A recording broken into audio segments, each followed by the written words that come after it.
मुसलमान ज़्यादा से ज़्यादा गरीब क्यों है? ज़्यादा से ज़्यादा गरीब मुसलमान इसलिए है क्योंकि मुसलमान को, अगर मुसलमान बैंक में पैसा रखता है तो उसका जो ब्याज आता, बैंक जो ब्याज देता है वो ब्याज लेना उसके लिए हराम है। क्योंकि बैंक में हम पैसा रख रहे वो अपनी हिफाजत के लिए, और उसी बैंक से हम ब्याज कैसे ले सकते? इस्लाम जो है वो अपनी मेहनत का, कमाई के ऊपर, मेहनत के पैसे के ऊपर भरोसा रखता, मुनाखोरी के ऊपर भरोसा नहीं रखता। पैगंबर की शिकवन है, पैगंबर की समझ है कि तुम जो मेहनत करते हैं उतना ही पैसा लेने का तुम्हारा हक बनता। तुम अगर मेहनत करते हो 500 रुपए के लिए और सामने वाला अगर आपको 1000 रुपया देता होगा खुश होकर आपकी मेहनत देखकर, आपको लेना नहीं लेना वो आपके ऊपर है। जब आपको खुद को पता है कि आपने मेहनत कितना किया, अगर आप मेहनत करते सिर्फ 500 रुपया के, अगर आपको ज्यादा पैसा मिलता है तो आप वो पैसे ले नहीं सकते। क्योंकि इस्लाम में कहा गया कि तुम्हारा सिर्फ मेहनत का ही पैसा तुम खा सकते, मेहनत की मजदूरी तुम ले सकते। अब ये मौलाना कह रहा कि सब में अच्छा धंधा स्टेट एजेंट का है, जब में इसमें ज्यादा मेहनत नहीं।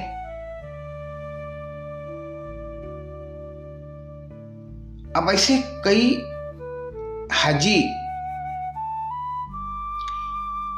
कंस्ट्रक्शन के भीतर में आ गए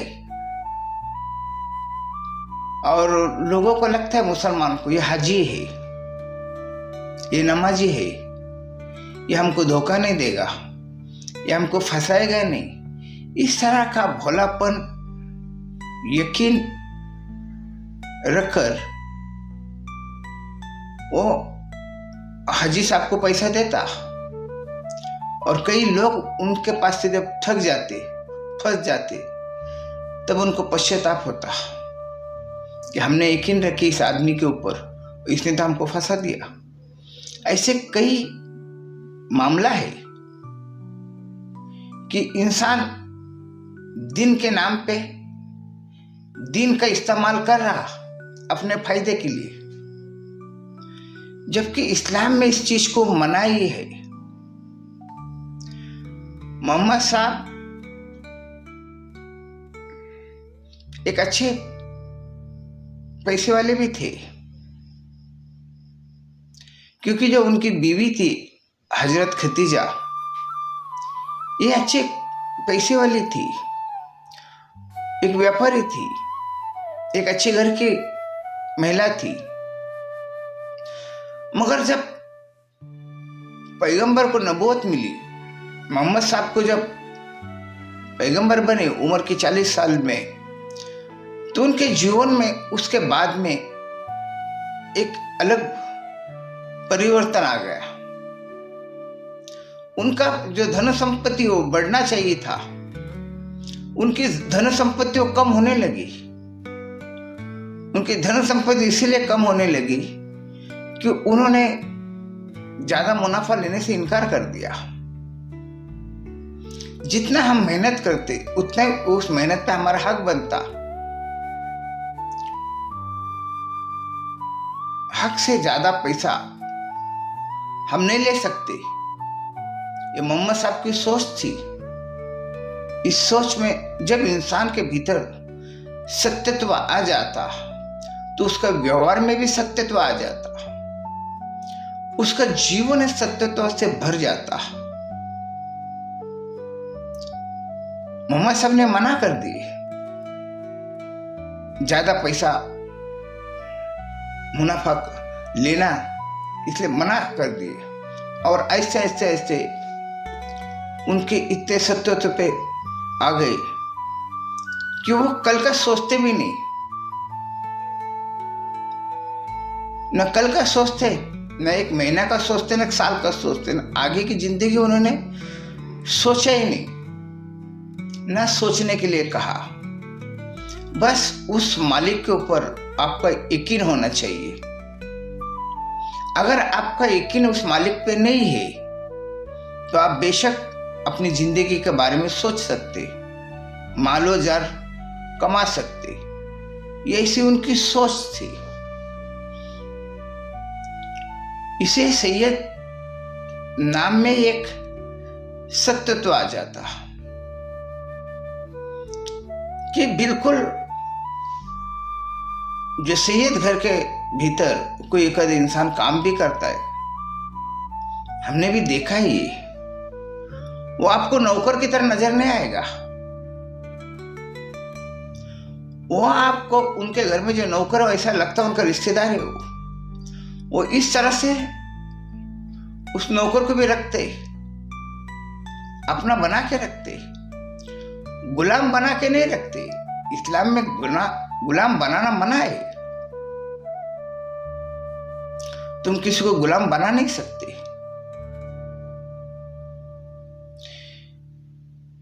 इस्लाम इसी बातों के ऊपर तो धन संपत्ति में पीछे आ गया। ये अभी हम देख रहे, ये दुबई दुनिया के आगे आ गया, सऊदी अरब आगे आ गया, मगर ये देश भी एक जमाने में बहुत गरीब देश हुआ करता था। का मतलब क्या है? धन संपत्ति को तरसने वाले गरीब नहीं, जरूरत इंसान को जितनी है उतना कमाने वाले, जरूरत से ज्यादा कमाते नहीं थे। इस्लाम के भीतर आपको छोटे बच्चे से लेके बूढ़े तक नमाज पढ़ते हुए नजर आते, औरतों भी नमाज पढ़ते हुए नजर आते। सभी को एक अधिकार दिया गया, सभी को एक अधिकार दिया गया, सभी को एक फर्ज कहा गया कि आप सभी के भीतर रूहानियत आना चाहिए, सभी को आध्यात्मिक से जुड़ना चाहिए, सभी को ईश्वर से जुड़ना चाहिए। जैसा एक छोटा बच्चा जब उसको समझ आ जाती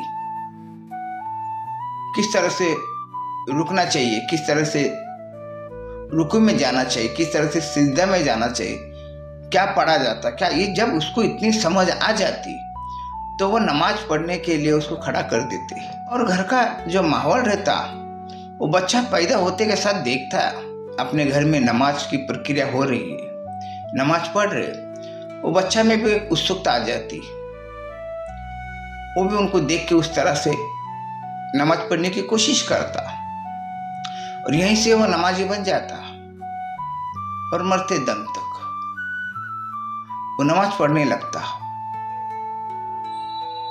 ऐसे नहीं कि एक इंसान भगवान की प्रार्थना कर और बाकी सब घर के लोग सोए हुए, एक भी करता तो सब चल जाता। ऐसा नहीं, एक इंसान काम कर रहा और पूरा परिवार बैठ के खा रहा, ऐसा नहीं है। सभी को मेहनत करने की नसीहत दी गई थी।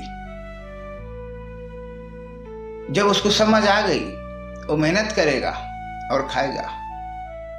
मेहनत की कमाई के ऊपर उसका जीवन है। अब ये मौलाना तारिक मसूद ये एजेंट गिरी की बात कर रहा, ये कहता कि मैं बिल्डिंग कंस्ट्रक्शन में वो काम करता, उसका अच्छा मुनाफा हो जाता। अब ये बात इस्लाम में है ही नहीं कि तुम अगर 1 करोड़ का व्यवहार कर रहे तो आपको 2 लाख रुपए मिल जाते, जबकि आपने काम किया क्या? किसी ने आपको कहा कि मौलाना साहब मेरा घर है, मुझे बेचना है, आपके पास कोई पहचान के हो तो बताओ, और वो मौलाना उनसे रिश्वत खा रहा, वो घर बताने का वो कमीशन खा रहा। इस्लाम में सीधा सीधा हराम है। इस्लाम के भीतर ये चोरी के बराबर है। तुम दूसरों का मालो जार लूट रहे हो, तुम्हें इंसानियत है ही नहीं। अब तुम मौलाना हो तो तुमको 4 लोग जानते हैं, हजारों से लोग तुमको जानते हैं, पहचानते हैं। वो यही कहते मौलाना साहब दुआ करो, मेरा घर को गिरायक नहीं है, मेरा घर बेचना है। और कई लोग को पता है कि मौलाना के पास सब कई लोग जुड़े हुए हैं, तो वो मौलाना को पूछते मौलाना साहब मैं घर ढूंढ रहा हूँ, मेरे लिए दुआ करो, कोई मुझे जल्दी घर मिल जाए। तो मौलाना यही कहता कि बाबा ठीक है, एक पहचान का इंसान है, उसको घर देना है, तू जा और उससे बात कर ले, घर जाके देख ले। अब ये तारिक मसूद ये बताइए बिजनेस है, ये धंधा है, और ये धंधा गलत है, इस्लाम में है ही नहीं धंधा ऐसा। हमने देखे इस्लाम के भीतर ज्यादा से ज्यादा गरीब क्यों है? पैसा कमाने इसके लिए एजुकेशन की बात नहीं है। पैसा कमाने के लिए इंसान के पास लगता वो दिमाग, वो 420, दूसरों को ठगने की कला, ये इंसान में आना चाहिए। अगर ये 420 इंसान के भीतर रहा तो उसके एजुकेशन की जरूरत नहीं है। कई लोग हम देखते कि गैर पढ़े लिखे लोग हैं, ज्यादा लिखे पढ़े लोग नहीं है, मगर बहुत बड़े संपत्ति के मालिक बन चुके। वो इतने मालिक बने, वो कैसे बने? वो ठगने की कला है, लोगों को गुमराह करने की कला है, तब तो लोग इतना पैसा ले बनते। अब इस्लाम में ये चीज को दिमाग से निकाल दिए गए। वो लोगों ने किसी को तुम फंसाते और दूसरों का तुम मेहनत का बेमतलब खाते हो तो आप गुनहगार बन जाते। आपको अधिकार नहीं है, आपको मुनाफुरी खाने का अधिकार नहीं है। जो आपका है ही नहीं तो उसका मुनाफा कैसा लोगे? और कई लोग मैं देखता हूं, भाई और बहन में मुनाफा खाने लगे। मेरी एक सहेली थी, उसने नया एक बिजनेस चालू की, और बिजनेस चालू करने के बाद तो उसका भाई ने उसको कहा कि तू एक ये इंसान से कांटेक्ट कर, तो इस इंसान से कांटेक्ट करने से आपको आपका माल वो खरीदे करेगा। तो उसकी जो बहन ने कांटेक्ट की और उसको कुछ माल उसने बेची। बेचने के बाद उसका जो भाई है वो कहता कि तू मुझे आप पैसा दे। अब वो बहन परेशान, वो बोले भाई किस तरह से? बोले मैंने तेरे को गिराक दिया और उससे तो ज्यादा मुनाफा कमाई, उस मुनाफे में मेरा भी कुछ टक्केवारी है, मेरा भी उस पर हक है। ये बात भाई कह रहा और भाई बहनों में इस बातों से लेकर झगड़ा। और वो मेरी जो सहेली थी वो भूरी सिया कौम से, और वो भूरी कौम जो है सभी बिजनेसमैन। अब ये घर के भीतर ही बिजनेस चालू, घर के भीतर ही टक्केवारी चालू, घर के भीतर ही मुनाफा चालू। इस तरह से सब तरफ लोग भरे हुए हैं कि कहाँ मुझे मुनाफा मिलेगा। मुफ्त का, जिसको कहे मुफ्त का, कहाँ मिलेगा? बिगर मेहनत का कहाँ मिलेगा? ये चक्कर में लोग हैं। अब मैं जो कह रहा हूं गरीब मुसलमानों के बारे में, उनकी सोच ऐसी बन गई कि ऊपर वाले पे भरोसा रखते, यकीन करते, वो यकीन से भरे हुए, उनको यकीन सिखाया गया। तुम अपने जीवन की फिक्र मत करो, फिक्र करने वाला वो मालिक है। तुम जियो और सच्चे से चलो, और वो सच्चे से के चलने के रास्ते पे जो सच्चे पे चलता वो तो गरीब ही रहेगा। इस तरह के मुसलमानों में गरीब लोग ज्यादा नजर आते। इसका मतलब ये नहीं कि वो अनपढ़ है। राजस्थान से कई मारूड़ी बच्चे लिखे पढ़े ने वो पुणे शहर में आ जाते, बड़े बड़े दुकानों में काम करते, और कई दिनों के बाद, कई सालों के बाद वो एक दुकान का मालिक बन जाता। ऐसे कई लोग हैं। वो लड़का जब आया था अनाड़ी स्कूल, वहां गांव में नहीं पढ़ रहा, इसलिए उसके माँ बाप ने उसको भेज दिया, बाबू जा शहर में जा, कुछ काम धंधा कर, 2 पैसा कमा। तो वो 2 पैसा कमाने के चक्कर में जब आता, वो स्कूल तो पढ़ता नहीं, लिखा पढ़ा नहीं है, मगर वो एक बिजनेसमैन बन जाता, एक व्यापारी बन जाता, और लिखे पढ़े को अपने पास काम पे रखता। वो बैठ यहाँ पे और मेरा हिसाब किताब देख, और वो दिमाग चला रहा, और रात और दिन वो लक्ष्मी की पूजा कर रहा। लक्ष्मी यानी पैसा, वो पैसे की पूजा कर रहा।